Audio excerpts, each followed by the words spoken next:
Une étude en rouge de Sir Arthur Conan Doyle.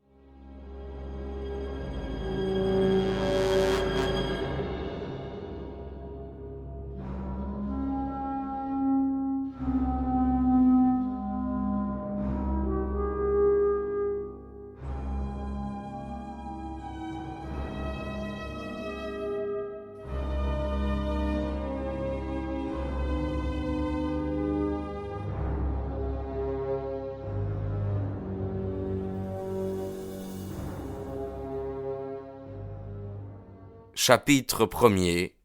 Monsieur Sherlock Holmes.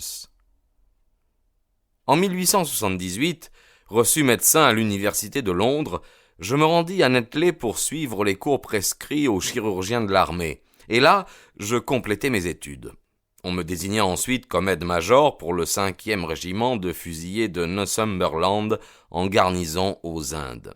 Avant que j'eusse pu le rejoindre, la seconde guerre d'Afghanistan avait éclaté. En débarquant à Bombay, j'appris que mon corps d'armée s'était engagé dans les défilés. Il avait même poussé très avant en territoire ennemi. À l'exemple de plusieurs autres officiers dans mon cas, je partis à sa poursuite aussitôt, et je parvins sans encombre à Kandahar où il stationnait. J'entrai immédiatement en fonction. Si la campagne procura des décorations et de l'avancement à certains, à moi, elle n'apporta que déboires et malheurs. On me détacha de ma brigade pour m'adjoindre au régiment de Berkshire. Ainsi, je participai à la fatale bataille de Maiwand. Une balle m'atteignit à l'épaule. Elle me fracassa l'os et frôla l'artère sous-clavière. Je n'échappai au sanguinaire Ghazi que par le dévouement et le courage de mon ordonnance Murray. Il me jeta en travers d'un cheval de batte et put me ramener dans nos lignes. Épuisé par les souffrances et les privations, je fus dirigé avec un convoi de nombreux blessés sur l'hôpital de Peshawar. Bientôt, j'entrai en convalescence.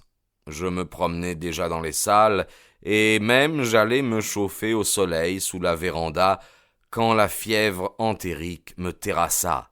C'est le fléau de nos colonies indiennes. Des mois durant, on désespéra de moi.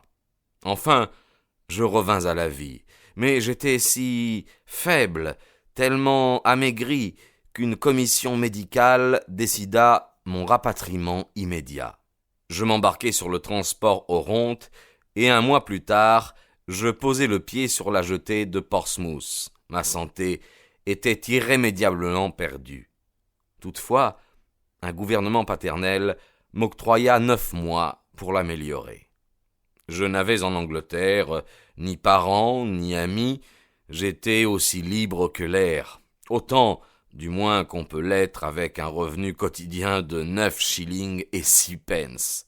Naturellement, je me dirigeai vers Londres, ce grand cloaque où se déversent irrésistiblement tous les flâneurs et tous les paresseux de l'Empire.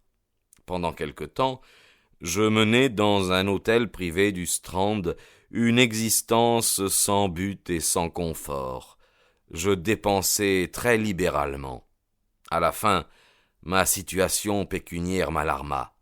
Je me vis en face de l'alternative suivante, ou me retirer quelque part à la campagne, ou changer du tout au tout mon train de vie. C'est à ce dernier parti que je m'arrêtai, et pour commencer, je résolus de quitter l'hôtel pour m'établir dans un endroit moins coûteux. Le jour où j'avais mûri cette grande décision, j'étais allé prendre un verre au Criterion Bar. Quelqu'un me toucha l'épaule. Je reconnus l'ex-infirmier Stamford, que j'avais eu sous mes ordres à Barts. Pour un homme réduit à la solitude, c'était vraiment une chose agréable que l'apparition d'un visage familier. Auparavant, Stamford n'avait jamais été un réel ami, mais ce jour-là, je l'accueillis avec chaleur, et lui, parallèlement, parut enchanté de la rencontre. Dans l'exubérance de ma joie, je l'invitai à déjeuner au Holborn. Nous partîmes ensemble en fiacre. « À quoi avez-vous donc passé le temps, Watson » me demanda-t-il sans dissimuler son étonnement, tandis que nous roulions avec un bruit de ferraille à travers les rues encombrées de Londres. « Vous êtes aussi mince qu'une latte et aussi brun qu'une noix. » Je lui racontai brièvement mes aventures. « Pauvre diable !» fit-il avec compassion, après avoir écouté mon récit. « Qu'est-ce que vous vous proposez de faire maintenant ?»« Chercher un appartement, répondis-je. Peut-on se loger confortablement à bon marché ?»« Voilà qui est étrange, dit mon compagnon. Vous êtes le second aujourd'hui à me poser cette question. »« Ah, et qui était le premier ?»« Un type qui travaille à l'hôpital, au laboratoire de chimie. Ce matin, il se plaignait de ne pas pouvoir trouver avec qui partager un bel appartement qu'il a déniché. Il est très cher pour lui seul. »« Par Jupiter, m'écriai-je, s'il cherche un colocataire, je suis son homme. La solitude me pèse à la fin. » Le jeune Stamford me regarda d'un air assez bizarre par-dessus son verre de vin. « Si vous connaissiez Sherlock Holmes, dit-il, vous n'aimeriez peut-être pas l'avoir pour compagnon. »« Pourquoi ? Vous avez quelque chose à dire contre lui ?»« Oh non, non, non. Seulement, il a des idées spéciales. Il s'est entiché de certaines sciences. Autant que j'en puisse juger, c'est un assez bon type. »« Il étudie la médecine, je suppose. »« Non, je n'ai aucune idée de ce qu'il fabrique. Je le crois ferré à glace sur le chapitre de l'anatomie, et c'est un chimiste de premier ordre. Mais je ne pense pas qu'il ait jamais réellement suivi des cours de médecine. Il a fait des études décousues et excentriques. En revanche, il a amassé un tas de connaissances rares qui étonneraient les professeurs. »« Qu'est-ce qui l'amène au laboratoire ? Vous ne lui avez jamais posé la question ?»« Ah non, non, il n'est pas facile de lui arracher une confidence, quoique, à ses heures, il soit assez expansif. »« Ah, j'aimerais faire sa connaissance, dis-je. Tant mieux s'il a des habitudes studieuses et tranquilles. Je pourrais partager avec lui l'appartement. Dans mon cas, le bruit et la surexcitation sont contre-indiqués. J'ai eu ma bonne part en Afghanistan. Où pourrais-je trouver votre ami ? »« Oh, il est sûrement au laboratoire, répondit mon compagnon. Tantôt, il fit ce lieu pendant des semaines, tantôt il y travaille du matin au soir. Si vous voulez, nous irons le voir après déjeuner. »« Ah bien, volontiers, répondis-je. » La conversation roula ensuite sur d'autres sujets. Du Holborn, nous nous rendîmes à l'hôpital. Chemin faisant, Stamford me fournit encore quelques renseignements. « Si vous ne vous accordez pas avec lui, il ne faudra pas m'en vouloir, dit-il. Tout ce que je sais à son sujet, c'est ce que des rencontres fortuites au laboratoire ont pu m'apprendre. Mais puisque vous m'avez proposé l'arrangement, vous n'aurez pas à m'en tenir responsable. Hein. Si nous ne nous convenons pas, nous nous séparerons. Pour vouloir dégager comme ça votre responsabilité, Stamford, ajoutai-je en le regardant fixement. Vous devez avoir une raison. Laquelle ? L'humeur du type ? Est-elle si terrible ? Et parlez franchement. Ah, il n'est pas facile d'exprimer l'inexprimable, répondit-il en riant. Holmes est un peu trop scientifique pour moi. Cela frise l'insensibilité. Il administrerait à un ami une petite pincée de l'alcaloïde le plus récent, non pas, bien entendu, par malveillance, mais simplement par esprit scientifique, pour connaître exactement les effets du poison. Bien, soyons justes, hein. Il en absorberait lui-même, toujours dans l'intérêt de la science. Voilà sa marotte.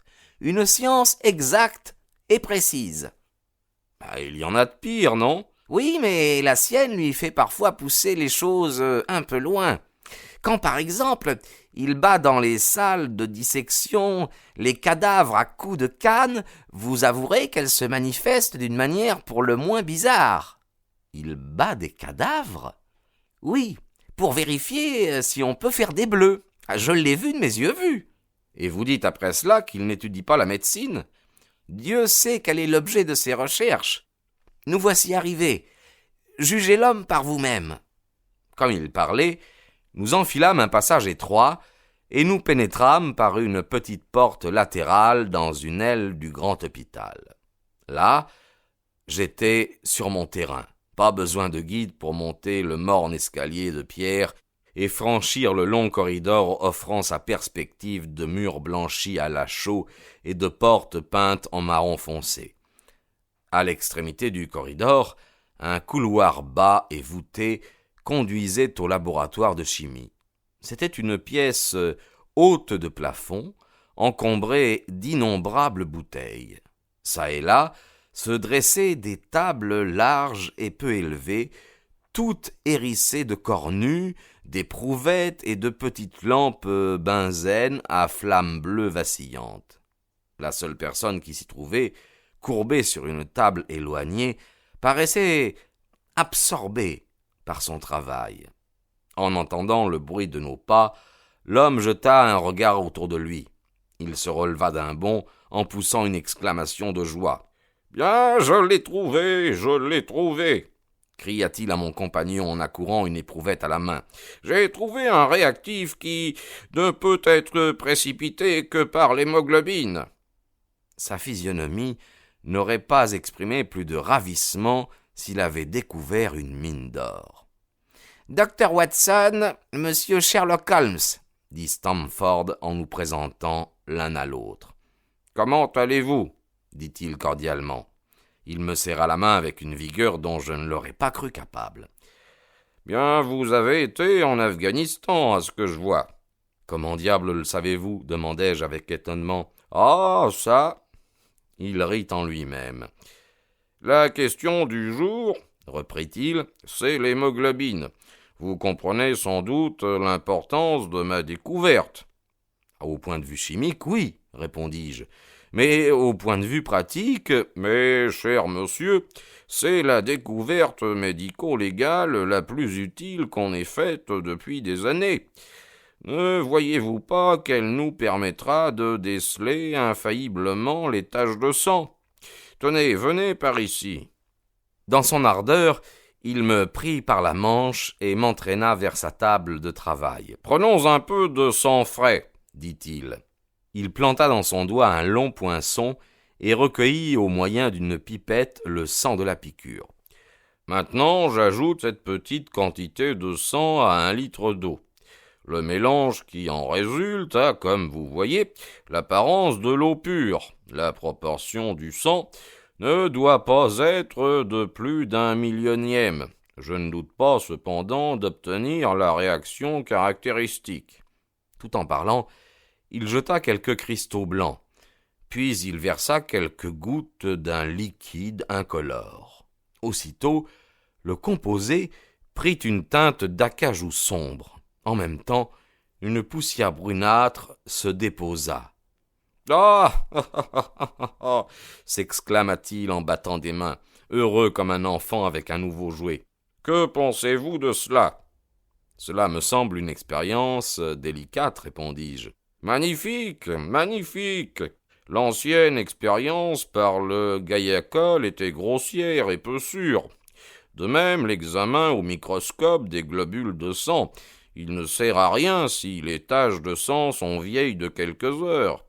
Or, que le sang soit vieux ou non, mon procédé s'applique. Si on l'avait inventé plus tôt, des centaines d'hommes actuellement en liberté de par le monde auraient depuis longtemps subi le châtiment de leurs crimes.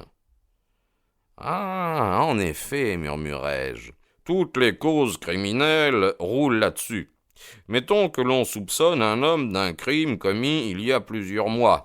On examine son linge et ses vêtements, et on y décèle des taches brunâtres. Mais voilà, est-ce qu'il s'agit de sang, de boue, de rouille ou de fruits? Cette question a embarrassé plus d'un expert, et pour cause. Avec le procédé Sherlock Holmes, plus de problème. » Au cours de cette tirade, ses yeux avaient jeté des étincelles. Il termina, la main sur le cœur, et s'inclina comme pour répondre aux applaudissements d'une foule imaginaire. « Mes félicitations !» dis-je étonné de son enthousiasme. « Prenez le procès de von Bischoff à Francfort l'année dernière, » reprit-il. « À coup sûr, il aurait été pendu si on avait connu ce réactif. Il y a eu aussi Mason de Bradford, et le fameux Müller, et Lefebvre de Montpellier, et Sanson de la Nouvelle-Orléans. Oh, je pourrais citer 20 cas où mon test aurait été probant. »« Vous êtes les annales ambulantes du crime » lança Stamford en éclatant de rire. « Vous devriez fonder un journal, les nouvelles policières du passé. » « Cela serait d'une lecture très profitable, » dit Sherlock Holmes en collant un petit morceau de taffetas gommé sur la piqûre de son doigt. Se tournant vers moi, avec un sourire, il ajouta « Il faut que je prenne des précautions, car je tripote pas mal de poison. » Il exhiba sa main. Elle était mouchetée de petits morceaux de taffetas et brûlée un peu partout par des acides puissants. « Nous sommes venus pour affaire, » dit Stamford. Il s'assit sur un tabouret et il en poussa un autre vers moi. « Mon ami, ici présent, cherche un logis. Comme vous n'avez pas encore trouvé de personne avec qui partager l'appartement, j'ai cru bon de vous mettre en rapport. » Sherlock Holmes parut enchanté. « J'ai l'œil sur un appartement dans Baker Street, » dit-il. « Cela ferait très bien notre affaire. L'odeur du tabac fort ne vous incommode pas, j'espère. »« Oh non, non, non, je fume moi-même cheap, » répondis-je. « Un bon point pour vous. Je suis toujours entouré de produits chimiques, et à l'occasion, je fais des expériences. Cela non plus ne vous gêne pas. »« Oh non, non, non, pas du tout, non. Voyons, quels sont mes autres défauts ? Ah oui, de temps à autre, j'ai le cafard. Je reste plusieurs jours de suite sans ouvrir la bouche. Il ne faudra pas croire alors que je vous boude. Cela passera si vous me laissez tranquille. Bien, à votre tour maintenant. Qu'est-ce que vous avez à avouer ? Il vaut mieux que deux types qui envisagent de vivre en commun connaissent d'avance le pire l'un de l'autre. L'idée d'être à mon tour sur la sellette m'amusa. « J'ai un petit bulldog, dis-je. Je suis anti-bruit, parce que mes nerfs sont ébranlés. Je me lève à des heures impossibles, et je suis très paresseux. En bonne santé, j'ai bien d'autres vices, mais pour le moment, ceux que je viens d'énumérer sont les principaux. Faites-vous entrer le violon dans la catégorie des bruits fâcheux ? Demanda-t-il avec anxiété. Bien, cela dépend de l'exécutant, répondis-je. Un morceau bien exécuté est un régal divin, mais s'il est mal... « Ah, allons, ça ira !» s'écria-t-il en riant de bon cœur. « C'est une affaire faite, si bien entendu l'appartement vous plaît. » « Et quand le visiterons-nous ? » « Bien, venez me prendre demain midi, nous irons tout régler ensemble. »« Bien, c'est entendu, dis-je, en lui serrant la main. À midi précis. » Stamford et moi, nous le laissâmes au milieu de ses produits chimiques et nous marchâmes vers mon hôtel. Je m'arrêtai soudain et tournai vers lui. « À propos, demandai-je, à quoi diable a-t-il vu que je revenais de l'Afghanistan ?» Mon compagnon eut un sourire énigmatique. « Voilà justement sa petite originalité, » dit-il. « Il a un don de divination extraordinaire. Plusieurs ont cherché sans succès à se l'expliquer. »« Oh, un mystère, à la bonne heure, » dis-je en me frottant les mains. « C'est très piquant. Je vous sais gré de nous avoir mis en rapport. L'étude de l'homme est, comme vous le savez, le propre de l'homme. »« Alors étudiez-le, » dit Stamford en prenant congé de moi. « Mais vous trouverez le problème épineux. Je parie qu'il en apprendra plus sur vous que vous n'en apprendrez sur lui. Au plaisir, Watson. »« Au plaisir, » répondis-je. Je déambulai vers mon hôtel, fort intrigué par ma nouvelle relation. Chapitre 2. La science de la déduction. Nous nous sommes retrouvés le lendemain, comme il avait été convenu, et nous avons inspecté l'appartement au 221 Baker Street, dont il avait parlé lors de notre rencontre. Le logis se composait de 2 confortables chambres à coucher et d'un seul studio, grand, bien aéré, gaiement meublé et éclairé par 2 larges fenêtres. L'appartement nous parut si agréable et le prix à 2 nous sembla si modéré que le marché fut conclu sur-le-champ et que nous en prîmes possession immédiatement. Le soir même, je déménageai de l'hôtel tout ce que je possédais et le lendemain matin, Sherlock Holmes me suivait avec plusieurs malles et valises. Un jour ou deux, Nous nous sommes occupés à déballer et à ranger nos affaires du mieux possible. Cela fait, nous nous sommes installés tout doucement et nous nous sommes accoutumés à notre nouveau milieu. Holmes n'était certes pas un homme avec qui il était difficile de vivre. Il avait des manières paisibles et des habitudes régulières. Il était rare qu'il fût encore debout après 10 heures du soir, et invariablement il avait déjeuné et était déjà sorti avant que je ne me lève le matin. Parfois, il passait toute la journée au laboratoire de chimie, d'autres fois c'était dans les salles de dissection, et de temps à autre en de longues promenades qui semblaient le mener dans les quartiers les plus sordides de la ville. Rien ne pouvait dépasser son énergie quand une crise de travail le prenait.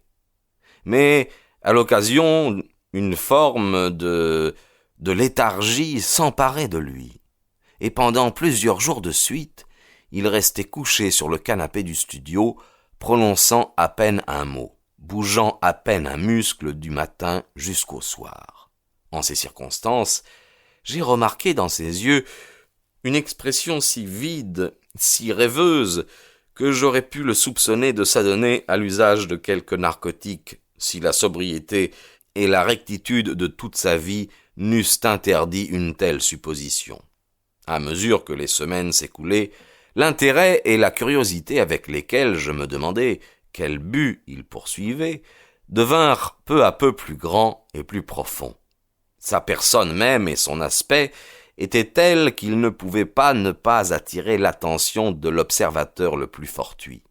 Il mesurait un peu plus d'1,80 m, mais il était si maigre qu'il paraissait bien plus grand.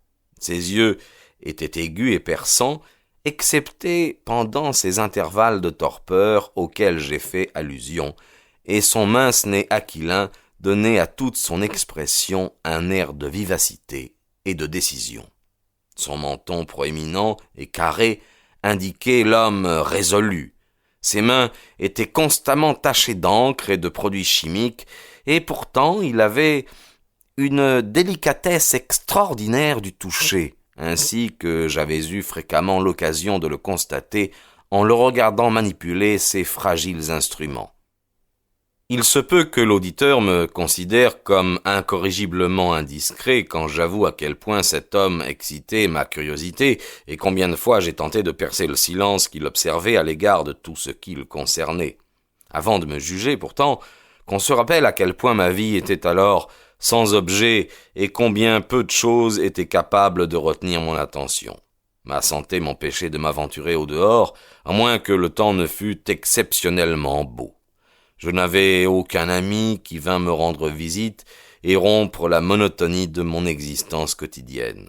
Dans ces conditions, j'accueillis avec empressement le petit mystère qui entourait mon compagnon et je passai une grande partie de mon temps à m'efforcer de le résoudre. Il n'étudiait pas la médecine. Lui-même, en réponse à une question, m'avait affirmé l'opinion de Stamford à ce sujet. Il semblait n'avoir suivi aucune série de cours qui fussent de nature à lui valoir un diplôme dans une science quelconque ou à lui ouvrir l'accès des milieux scientifiques. Et pourtant, son zèle pour certaines études était remarquable, et dans certaines limites, ses connaissances étaient si extraordinairement vastes et minutieuses que ses observations m'ont bel et bien étonné. À coup sûr, nul homme ne voudrait travailler avec tant d'acharnement pour acquérir des informations si précises, s'il n'avait en vue un but bien défini. Les gens qui s'instruisent à bâtons rompus se font rarement remarquer par l'exactitude de leur savoir. Personne ne s'encombre l'esprit de petites choses sans avoir à cela de bonnes raisons. Son ignorance était aussi remarquable que sa science. De la littérature contemporaine, de la philosophie, de la politique, il paraissait ne savoir presque rien. Un jour que je citai Carlyle, il me demanda de la façon la plus candide qui ça pouvait être et ce qu'il avait fait. Ma surprise fut à son comble, pourtant, quand je découvris qu'il ignorait la théorie de Copernic et la composition du système solaire. Qu'un être humain civilisé au XIXe siècle ne sût pas que la Terre tournait autour du Soleil me parut être une chose si extraordinaire que je pouvais à peine le croire. « Vous paraissez étonné ?» me dit-il en soupirant de ma stupéfaction. « Mais maintenant que je le sais, je ferai de mon mieux pour l'oublier. » « Pour l'oublier ? Voyez-vous, je considère que le cerveau de l'homme est à l'origine comme une petite mansarde vide et que vous devez y entasser tel meuble qu'il vous plaît. Un sot y entasse tous les fatras de toutes sortes qu'il rencontre, de sorte que le savoir qui pourrait lui être utile se trouve écrasé, ou en mettant les choses au mieux, mêlé à un tas d'autres choses, si bien qu'il est difficile de mettre la main dessus. L'ouvrier adroit, au contraire, prend grand soin de ce qu'il met dans sa mansarde, dans son cerveau. Il ne veut voir que les outils qui peuvent l'aider dans son travail, mais il en possède un grand assortiment et tous sont rangés dans un ordre parfait. C'est une erreur de croire que cette petite chambre a des murs élastiques et qu'elle peut s'étendre indéfiniment. Soyez-en sûrs, il vient un moment où pour chaque nouvelle connaissance que nous acquérons, nous oublions quelque chose que nous savons. Il est donc de la plus haute importance de ne pas acquérir des notions inutiles qui chassent les faits utiles. « Mais le système solaire, protestai-je. En quoi diable m'importe-t-il » Et sa voix était impatiente. « Vous dites que nous tournons autour du soleil. Si nous tournions autour de la lune, ça ne ferait pas 2 liards de différence pour moi ou pour mon travail. » J'étais sur le point de lui demander ce que ce travail pouvait être. Mais quelque chose dans sa manière me montra que la question... Nous espérons que vous avez apprécié cet aperçu. Pour continuer à écouter ce livre audio sur Google Play Livres, utilisez le lien dans la description de la vidéo.